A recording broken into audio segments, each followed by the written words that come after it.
Satam Krita Manasnanam Viprajantim Apurvavad Atmano Vipratim Rupam Samvida Ruchirastanim Vidyadari Sahasrena Sevyamanam Suvasasam Jathabhavo Vimanam Tad Arohayat Amitrahan. The sage could see that Devahuti had washed herself clean and was shining forth, as though no longer his former wife.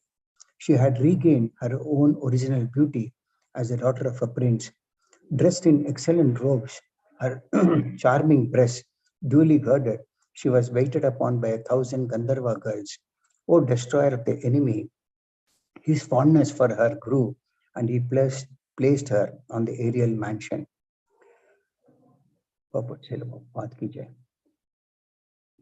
Before her marriage, when Devahuti was brought by her parents before the sage Kardama, she was the perfectly beautiful princess, and Kardama Muni remembered her former beauty. But after her marriage, when she was engaged in the service of Kardama Muni, she neglected to care for her body like a princess, since there was no means for such care. Her husband was living in a cottage, and since she was always engaged in serving him, her royal beauty disappeared, and she became just like an ordinary maidservant. Now, after being bathed by the Gandharva girls by the order of Kardama Muni's yogic power, she regained her beauty, and Kardama Muni felt attracted to the beauty she had shown before the marriage. The real beauty of a young woman in her is her breasts. When Kardama Muni saw the breasts of his wife so nicely decorated, increasing her beauty many times, he was attracted, even though he was a great sage.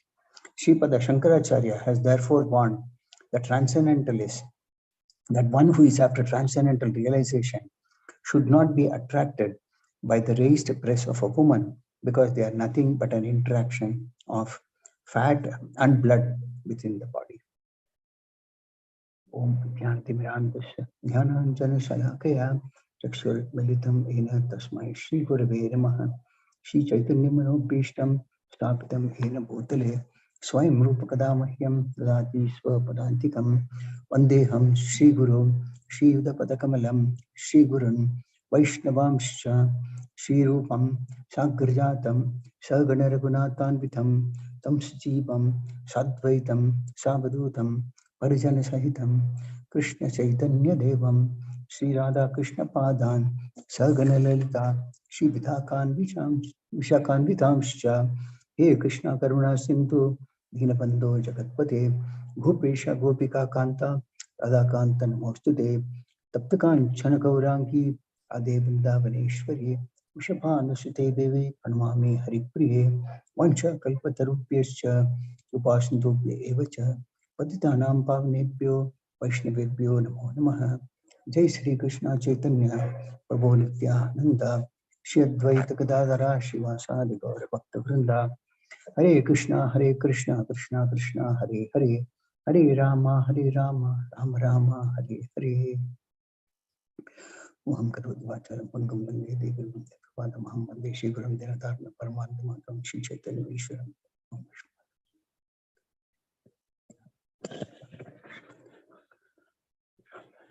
Hare Krishna. So welcome you all to this Friday morning Srimad Bhagavatam class. So the four verses, the first verse mentions about how Devahuti was actually made the daughter of a great king. So she was like a princess, and she was being served by thousands of maidservants, and she was very, very beautiful. But after she was married to Kardama Muni, who was a sage, great sage, she served him like just an ordinary maidservant. And in the process, she became very, very thin, and she was very dirty. So Kardama Muni felt compassion after seeing her in this pitiable condition, and he thought that he must bring her back to her original beauty. So he asked her to enter this lake, and when she entered, there were so many thousands of Gandharvas who assisted her, and she took bath there. And as soon as she took bath there, she began and retained her original beauty as she had before. And she was also amazed that so many maidservants were there in the presence of her husband. And she thought of Kardam Muni at that time. And as soon as she thought of Kardam Muni, the Muni appeared in front of her. And then she could realize that was due to his great mystic power. And thereafter, the following verses describe about the beauty of a woman with the example of Devahuti. So we'll just try to understand a little bit about these mystic powers. Normally, in the upper planetary systems, there are facilities for thousands and thousands of times, which are far greater than what we can see and the material enjoyment that we may see in this earthly planet. The topmost of the planet, like the Brahmaloka and Dhruvaloka, all of them, these inhabitants are empowered to achieve eightfold mystic perfections. They do not have to learn or practice this mystic process of yoga to achieve something great. They already have the empowerment, and they can even travel from one planet to the other without any mechanical means. Some of them are like they can achieve the power of becoming smaller than the smallest, or sometimes if they want to become lighter than a soft feather also they can become. They can travel anywhere and everywhere, and they can become heavier than the heaviest also, and they can even freely create something wonderful or to annihilate anything at will. They can control all the material elements, and they can assume any shape or form as they desire. So all these are natural gifts for the inhabitants of the higher planets. These inhabitants, they can even develop an aircraft of their own will, and all these are called Lahima, Anima, Lahima, Mahima. So this way there are 8 mystic perfections which they can have even without practicing the yoga. Now in the earthly planet, normally this practice was there during the Satya Yuga. But even after achieving these 8 mystic perfections, it is mentioned that one should not get allured by this illusory pleasure, because all these are temporary. One may have a lot of opulence, like we may struggle to go from here to a place like Delhi, but by going to an aircraft, by traveling by an aircraft. But the point is that we have to undergo so much of trouble even today. We may have to travel 2.5 to 3 hours by taxi from one corner to the other, and then reach, and then thereafter there may be weather conditions. So many issues are there. So all these, whatever we may see, they are all illusory in nature, and it is said that one might get carried away by entanglement in this illusory pleasure, and in the process degradation of the self and further imprisonment in the material world. That's why Srila Prabhupada mentions that one should follow one's intelligence and carefully ensure that whatever is there is not used for sense gratification. And Devahuti, actually, by serving Kardam Muni, could realize and understand that whatever, when she thought of Kardam Muni immediately appeared in front of her. So she could realize that because she served him very, very intimately without any self-interest, she could realize that Kardam Muni could exhibit his opulence of appearing in front of her due to his yogic power. So this is how Kardam Muni had. So similarly, if a sincere disciple serves a spiritual master, very sincerely, the disciple might reveal many things of transcendental nature to the disciple, which may not be possible without serving the spiritual master intimately.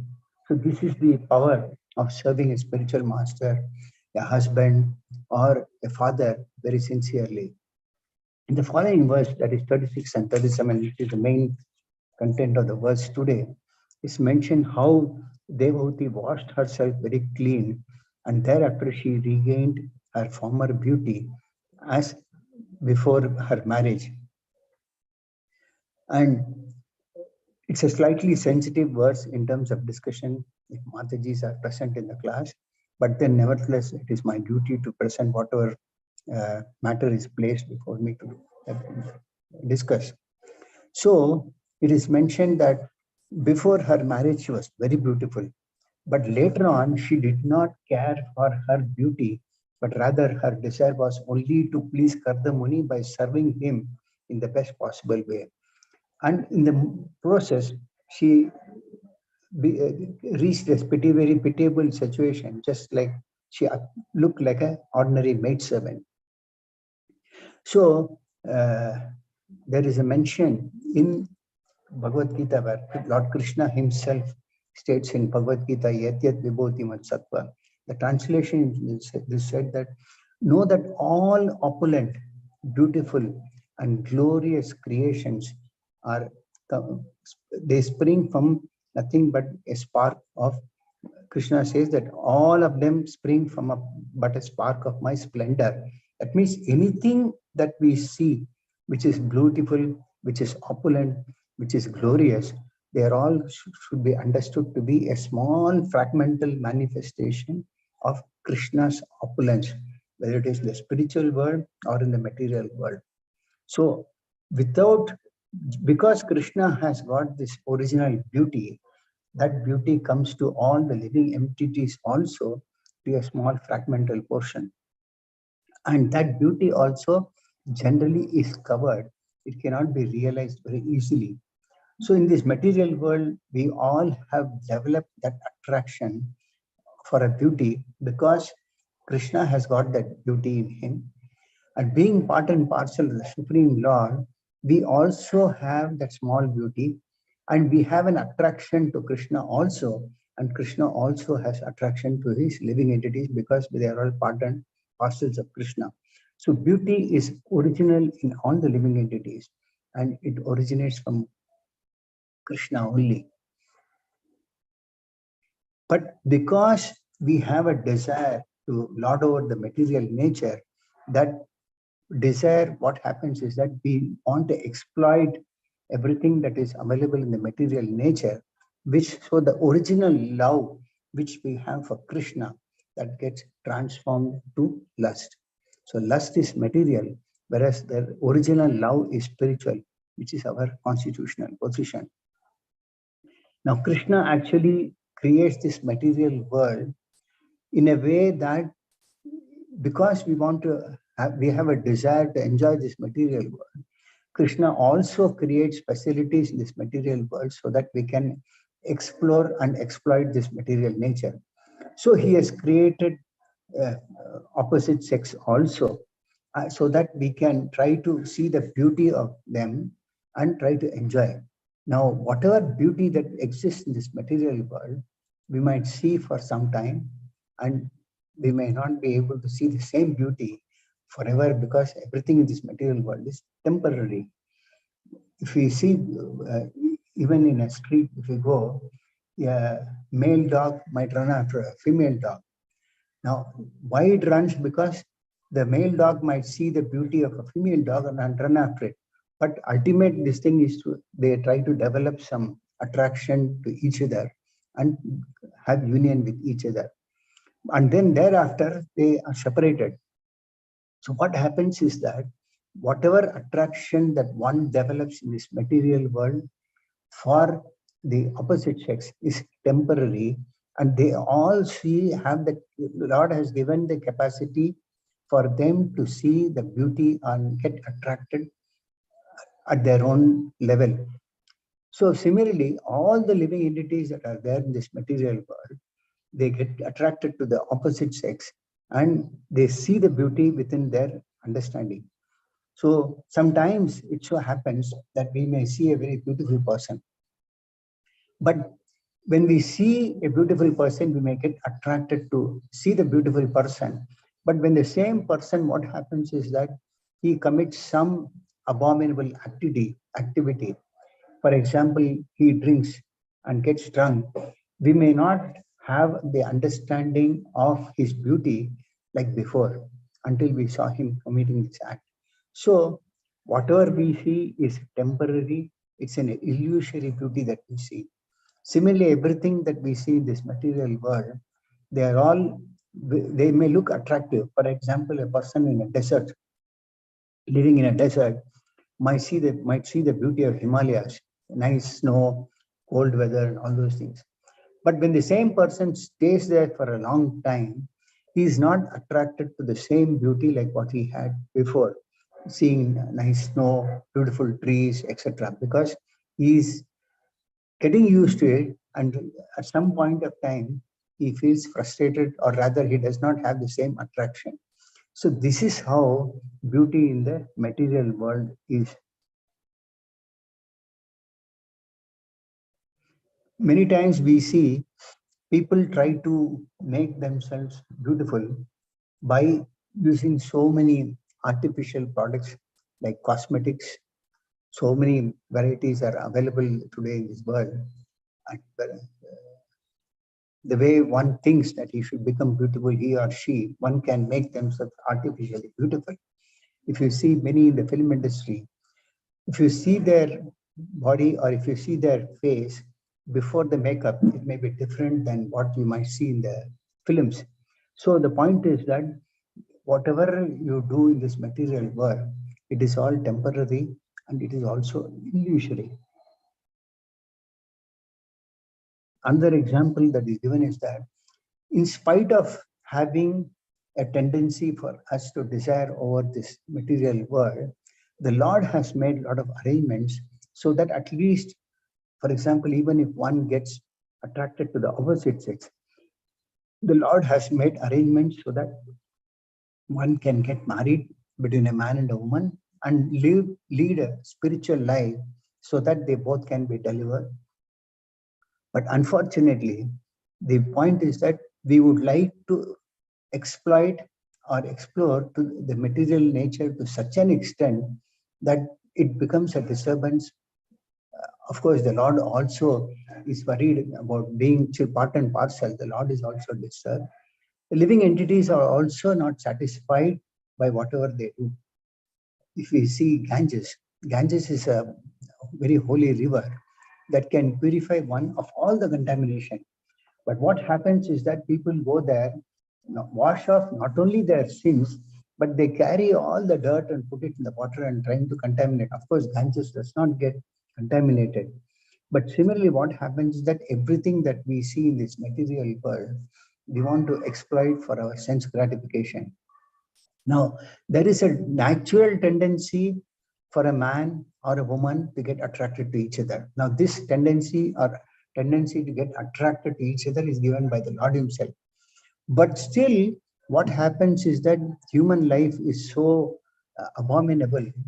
They want to go beyond that, and that is the reason we find that these days there is a common trend, many Western countries and European countries, and gradually it is coming to India also, that people develop attraction to each other of the same sex, not of the opposite sex, and they even would like to get married. So this is not permitted in the Shastras.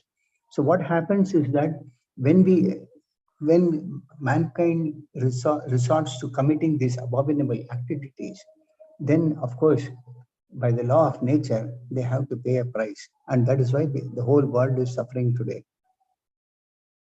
So there is a very nice slogan which I used to hear when I was in Gujarat. The slogan it's a material listing, but it's very, very useful to understand.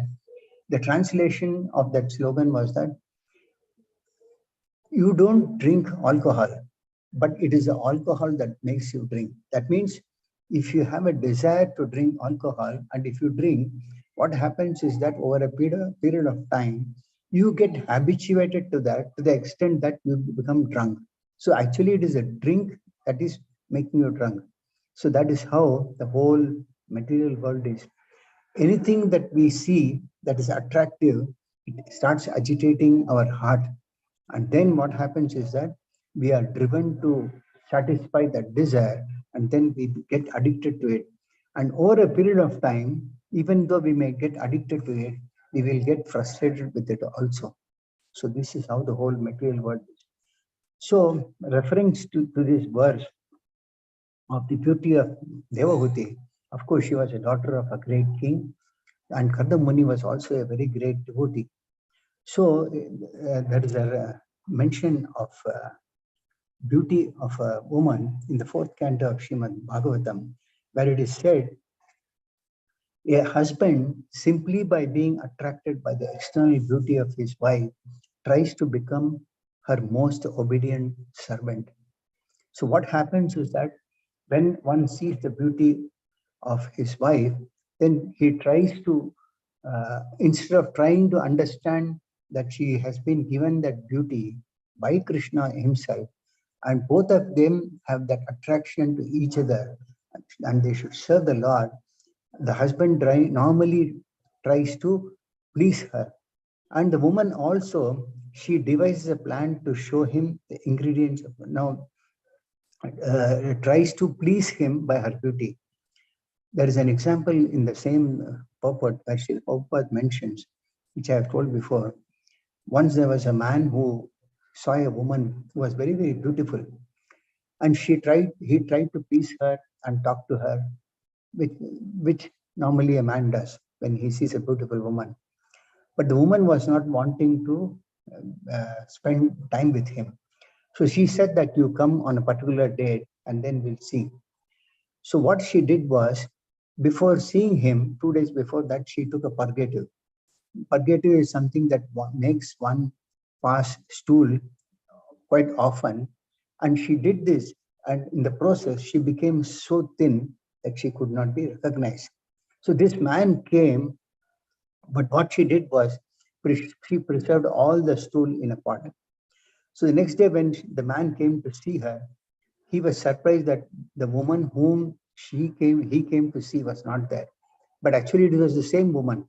So he asked her, where is that woman? She said, I'm the same person whom you came to see before. He said, no, you are not. The one whom I came to see was very, very beautiful. She said, I'm the same woman, but I have lost all that beauty. And it is because of a purgative that I have taken. But the man started arguing with her. And what she said was, she has separated the ingredients of the beauty and stored it in that pot. And she said, come, I will show you. So then she showed him this pot, which was having this liquid stool and whatever vomit she had.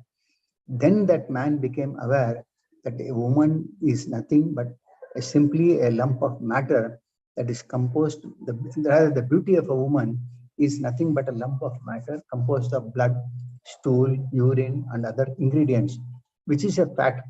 It is not only the beauty of a woman, but also it is a beauty of a man also, vice versa also. So whatever external beauty that we see, if we don't eat for 2 days or 3 days or 4 days or even for a week, of course, people in the yesterday years, they used to live for a very long durations. But as Kali Yuga is progressing and it is degrading, people can't live without eating for even 2 days. But the point is that if one stops eating, one stops drinking for a few days, whatever natural beauty or whatever beauty they might have, be thinking to be having, that will all go. So this is a perfect example. There is another quote which is given in Srimad Bhagavatam 4th canto, where it mentions that if the husband sees a wife to be very, very beautiful, then what happens is that he gets very much attracted to her. And by this attraction, one can be driven to lower modes. Even if he is there at a good mode of goodness, he can be driven to a lower mode of passion and ignorance. So it is mentioned that generally women are in the mode of passion, and therefore a man should be under the control, should be controlling his senses by being in the mode of being situated in the mode of goodness only. And this can be achieved only when one is practicing bhakti yoga, by which he can be situated in the platform of goodness. If a husband is situated in the mode of goodness, he can control his wife who is in the mode of passion and ignorance, and the woman gets benefited by that process, and she can also be elevated to the mode of goodness. That is a life which a proper or a suitable life for both the intelligent man and the woman, so that they can work nicely and make progress towards spiritual realization.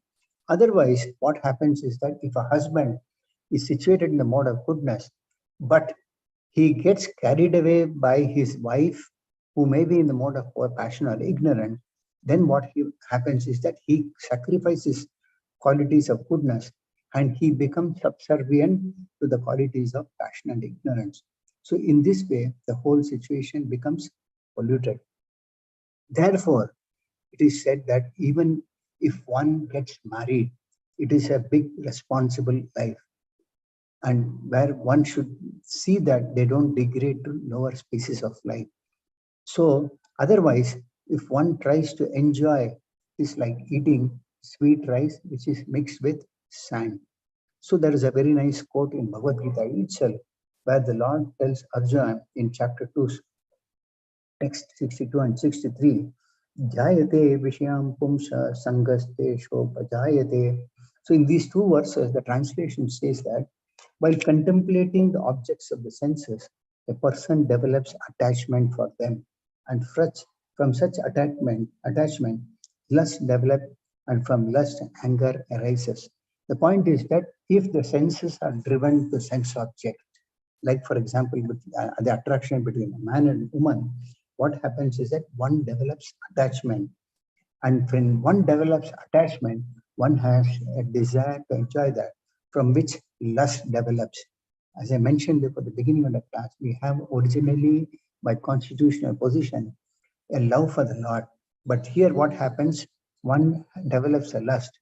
And when lust is not satisfied, then what happens is that one gets angry.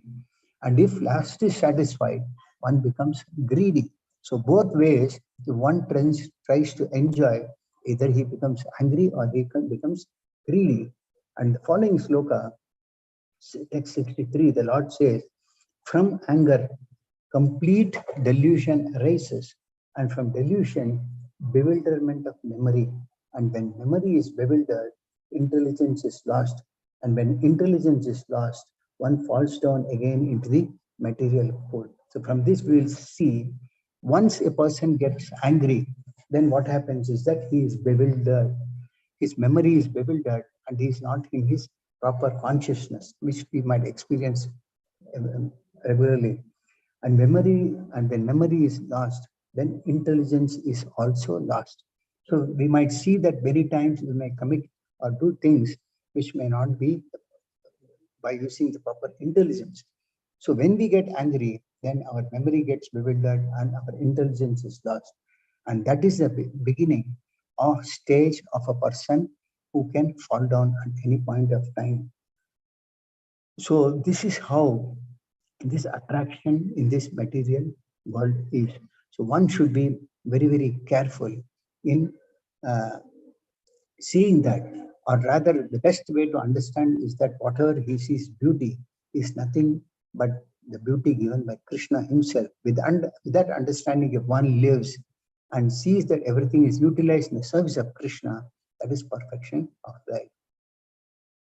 Also, there is a quote in Srimad Bhagavatam 4th canto where Narad Muni gives instructions to King Prachinabarhi. The king was also a great king, but he's explaining, because it's an allegory or an example that is given, how an attraction between a man and woman can develop, can degrade one if one tries to enjoy. Narad Muni says in the translation, my dear king, woman who is very attractive in the beginning and in the end very disturbing is exactly like the flower, which is attractive in the beginning and detestable at the end. That means we see many times a flower will be very, very attractive, It may be having a pleasant fragrance, but that fragrance does not last for a very long time. Then he says, with woman, the living entity is entangled with lusty desires, and he enjoys sex just as one enjoys the aroma of a flower. He thus enjoys a life of sense gratification from his tongue to his genitals, and this way the living entity considers himself very happily in family life. So when both start uniting with each other, they start deriving pleasure from this activity.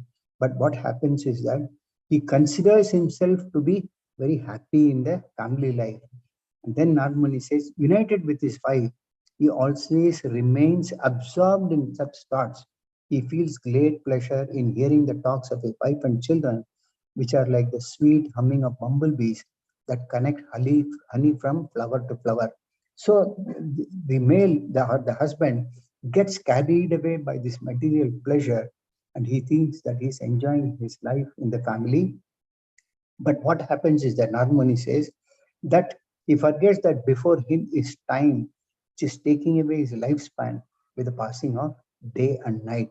So time is passing, which the person does not realize, whereas the time is actually taking away by through every second. Time is reducing the duration of our life. Then Narad Muni says that he does not see the gradual diminishing of his life, nor does he care about the superintendent of death who is trying to kill him from behind. Just try to understand this. You are in a precarious position and are threatened from all sides. So Narad Muni is trying to tell the king, Narad Muni is a saintly person. He has nothing to do with a grihastha life. But still, because he's a self-realized person, he's advising the king that one who is sitting, trying to enjoy a pleasure from home, whether from husband to wife or wife to husband or from children, it's a very precarious situation because time, it takes away the duration of every living entity. Therefore, Srila Shankaracharya, he has given a quote, says that one who is after transcendental realization should not be attracted by the raised breasts of a woman because they are nothing but an interaction of fat and blood within this body. That means whatever body that we have here within inside, it is nothing but bones, blood, uh, and so forth, air, etc. So if we see, for example, if somebody gets hurt, we might see blood and we might develop an aversion. So the point is that that beauty which we see externally, when the same person, supposing if he meets with an accident and we see the dead body, we might not even want to see that body, however beautiful it might be, because there's all over blood, we might see the bones, etc. That is what Shankaracharya also says, that whatever beauty we see is nothing but a lump of matter, like blood, bones, etc. There is a quote also in the fourth canto, the same sloka, which says that the two breasts represent attachment and envy. That means when one sees the beauty of a woman, in that way one starts developing attachment and also he becomes envious. So this raga desha is given actually in the Bhagavad Gita also, that attraction and repulsion for sense objects are felt by embodied beings, but one should not fall under the control of senses or sense objects because they are stumbling blocks on the path of self-realization. That means one should not develop attachment also. At the same time, one should not develop aversion also. What happens is that once when we become too much attached to something, whether it's beauty or anything, then over a period of time, then also one develops aversion also. So both are stumbling blocks in the path of progress of spiritual realization.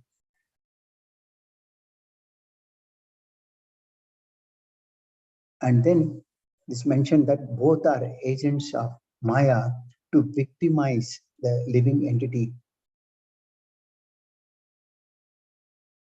And the only way to get rid of such agitation, like I mentioned, when one sees something very beautiful, his heart gets agitated. And the only way to get rid of such agitation is to practice spiritual consciousness. That is why Yamunacharya, who is also one of the great acharyas, he quotes a sloka which says, Yad avadi mama cheta Krishna pada ravinde nava dhamani udyatam rantumashi tad avadi bata nari sangamay smaryamane bhavati mukha vikaraha shushtu nishtivanam cha.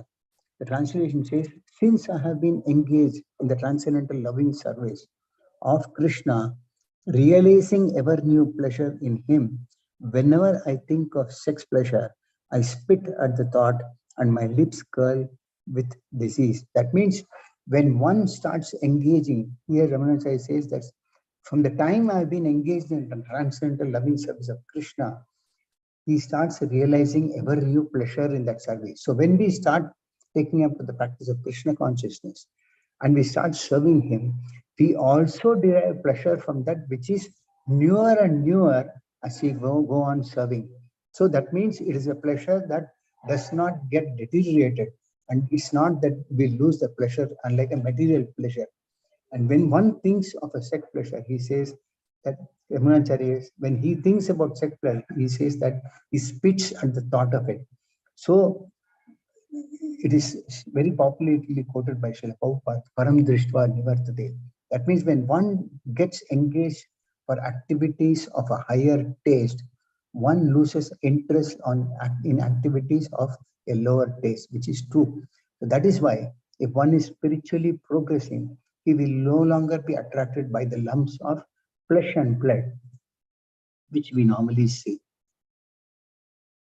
So the point is that what we look as very attractive or something very beautiful, one should look at it when as a beauty that is given by Krishna for the satisfaction of Krishna.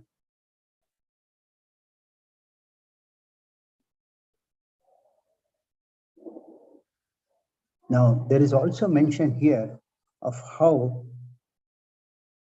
Kardamuni got attracted seeing the beauty of his wife Devahuti.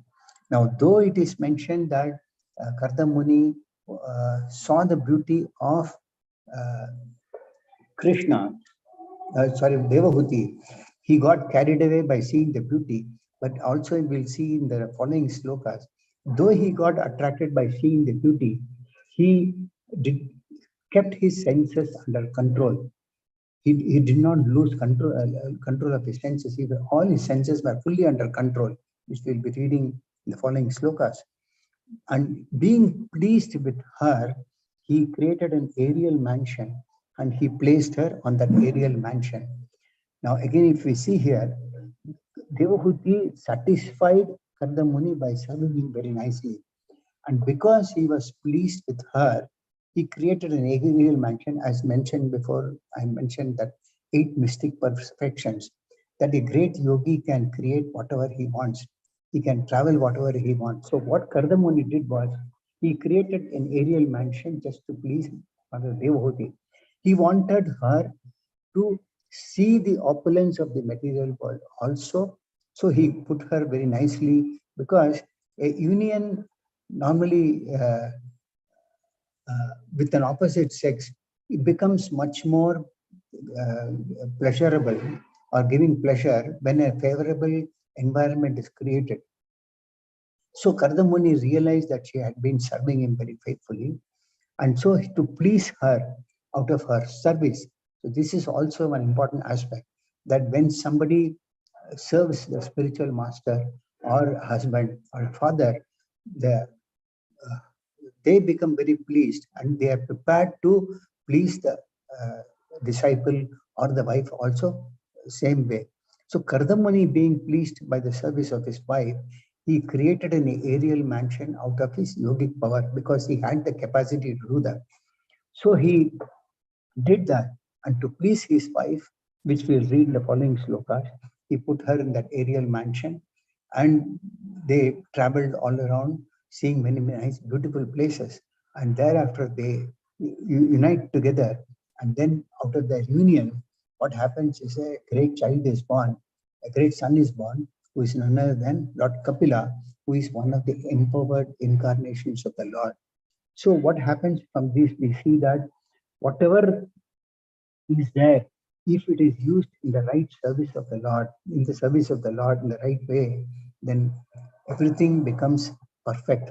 And even when a man and a woman joins together, seeing each other's beauty, but still if it is done as an activity, Krishna himself says in Bhagavad Gita that the desire for sex is also a representation of Krishna. So if everything is used in the service of Krishna, even the child who is born will be a great devotee of the Lord. So we see in our day-to-day life also many cases where devotees get married and they unite. The children that are born of them are all very nice devotees of the Lord. Right from their childhood, they develop an attraction for devotional service and they want to practice devotional service.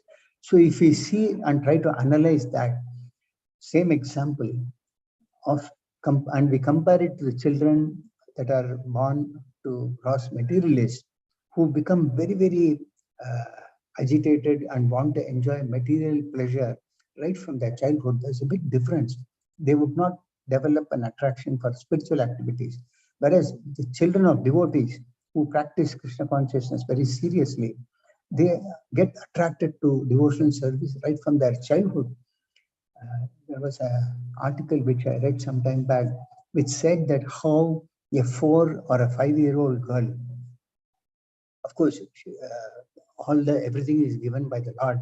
She could memorize all the slokas of Bhagavad Gita and she could recite them without committing any mistakes. So how can a small child recite all the slokas of Bhagavad Gita without committing any mistakes? This is because the child was already practicing devotion service in the previous birth and somehow could not complete the devotion service. But the Lord facilitated both the husband and wife by having a child who could also complete uh, the devotional service in this life. Definitely, if there's a child who can recite Bhagavad Gita slokas perfectly at the age of 4 or 5, that means the child is intelligent and will complete the devotional service in that life. So the Lord has facilitated that. And by giving a facility of giving birth to a very devotee child, of course, the husband and wife also must be greatly elevated. So they get delivered, the child gets delivered. So this is the benefit of the uh, uh, of practicing devotional service for the pleasure of the Lord. Now, another important point is that one might get attracted by seeing the beauty of a woman in that particular life as a wife. But no one knows that same living entity can also appear at a later in we all have gone through so many cycles of birth and death. No one knows. But one can be born as the same woman can be born as a sister, the same woman might be born as a mother. We don't know. So that is why we must try to understand that we are not this body and we have gone through the cycle of birth and death. So many births we have gone through, right from birds to animals and come to human form of life. And even in the human form of life, we have taken many births and then come to the stage of practicing devotion service. So one must understand that this material world has been created for us to realize our constitutional position and be placed as a servant of the Lord and somehow get free from the cycle of birth and death. Otherwise, we might see the beauty of a woman or a man, vice versa, both ways. And whatever relation may be there, it lasts only for that lifetime. After that, no one knows who goes where, what species of life, when. But then this is how the karma drives. Our karma drives one from one species to another and one form to the other. So that is why human form of life is very important. And the perfect example of this particular chapter is also Karda Munis and Devahutis, where they lived as a perfect devotee couple and Devahuti could beget a child like Lord Kapila, who was none other than an empowered incarnation of the Lord himself. So with this, I conclude the class for the day. So for the next couple of minutes, I can take any questions or any comments if anybody has.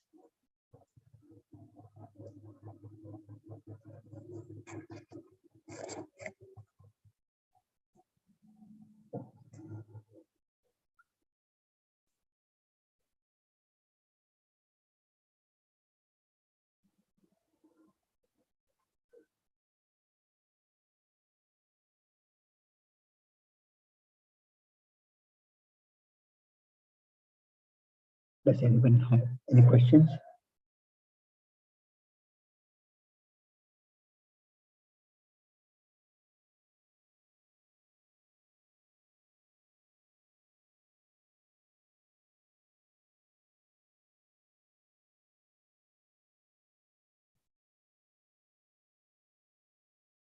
Hare Krishna.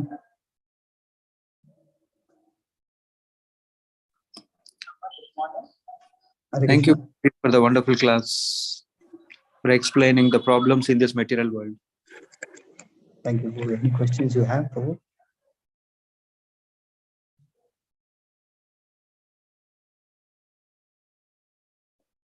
But the whole material world, the Bollywood, the Hollywood, the Tollywood, all these words, they are running around this one only, and people are very much happy seeing all these things, and they seem to be thinking this is enjoyment. So what is the right process in telling them this is wrong, Prabhuji? Only counseling, which is not very easy, particularly when somebody is in a very opulent position like a Hollywood or Bollywood. It's not very easy for them to fall into Krishna consciousness. But then what happens is that somehow we have to try. We see many times so-called actors, actresses exhibiting their body, and they don't realize what is the outcome of these activities. Examples are there in the Shastras. How can one get the body of a tree and live for thousands of years exposing the body, which they don't realize. But somehow one must give them association by giving them something like a prasadam, giving them something to do with chanting, hearing. Then, of course, all this beauty also takes one to a point of frustration. If you see, during Srila Prabhupada's time also, there were some very, very opulent people, personalities, like the grandson of Henry IV. He was from a very opulent background. So they need not have to, but then the Lord makes arrangements that by association of powerful devotees of the Lord, they can also understand. So if someone can somehow or the other give association to these personalities, maybe if not this life, some life or the other, they may be able to take up. We cannot say, I have done my best, but then we have to leave it for the Lord. But at least we must try to put our endeavor to see how they can be brought somehow to the spiritual path. This is the only, though it is not very easy. The higher the opulence, the more the difficult to come to spiritual path. But still, we cannot give up. We have to continue our efforts of giving our association to them. And the followers also, Prabhuji, like, yes, the Hollywood, Bollywood are doing, but the people who are watching them, they are also following them. Yes. We have to give our association to them also. Every living entity possible, we have to give. We cannot, for example, somebody is a photographer in a Hollywood, say, even, or somebody is watching the film. If we are able to give a little bit of association to one who is seeing or one who is taking photographs, it is possible the actor might not get carried away by what you speak or what you give them. But a person at a lower level, supposing a person is a photographer, he might get carried away by hearing the spiritual instructions. And by his association, even an actor can get impressed by whatever he says. So it is something that we cannot estimate. Yes, I have spoken, he has not taken. Some time will come, definitely, one will remember, because difficulties come through to every living entity in this material world. And it is only when difficult times come, one sees what is the solution now. Oh, that person told me about God. Maybe God can help me. This is a natural tendency in us. When we have difficulty, we think of Lord. That one time of thinking is good enough, because even if one simply offers, bows down, see, many times we see during elections, politicians go to every possible temple. That is also there, but at least with some intention, they are going to the temple, which will also give them a benefit, if not in this life, some other lifetime. They will have that benefit, definitely. Even if they go to worship a demigod, seeking a benediction, some life cycle, they may come to the taking shelter of the Supreme Lord also. So our constant endeavor has to be there, irrespective of whoever it is, their followers, and those who see these followers, everybody. Did I answer your question, Babu? Thank you, Prabhuji. Yes, association. Yes. Someone said regarding this. Sometimes when we go for book distribution, the first person who goes to a person, he might get rejected. Next time again, some other devotee will go. He will see, but he will ignore. Later on, so many people are next, third, fourth. Some fourth one, he will take the book. So it's like a stepping stone. The process. Definitely, Babu. Somehow or other, they will remember, oh, this person came to me asking to take a book. Someone might even buy a book if somebody persuades. If he has come 10 times, somebody has gone to ask him to take a book, he might take even book. Okay, let me pay some Lakshmi and take this book. And when difficult time arises, they open the book. That is enough. Srila Prabhupada's mercy flows through his books. Sometimes they'll be getting the benefit, Babu. We have to keep constantly persuasion. Persuasion is a constant endeavor that we must have. Yeah. Thank you, Prabhuji, for the wonderful class. Santosh, Prabhuji, any doubts you have, or I will end the session?